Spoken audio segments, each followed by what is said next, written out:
Guys ఈరోజు అది ఇప్పుడు వీడికి వెళ్ళాము అప్పలాపురంలో అందరూ ఉన్నారు కాబట్టి రొయ్యల ప్యాకింగ్ అది చూడండి, అది ఎలా చేస్తున్నారు చూడండి ఒకసారి.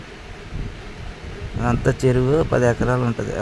వీళ్ళందరూ మా ప్యాకింగ్ బాయ్స్. అదే చూడండి, అది ప్యాకింగ్ బాయ్స్. ఓకేనా, బాయ్ ఫ్రెండ్స్.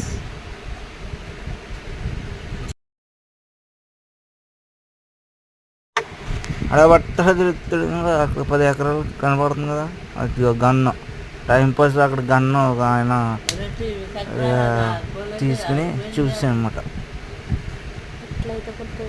పిట్టల ద్వారా ఉన్నాడు, ఆయన దగ్గర గన్ను గుంజేసుకుని చూపించాను. ఓకేనా, పిట్టల ద్వారా ఇవన్నీ రొయ్యలు అన్నమాట.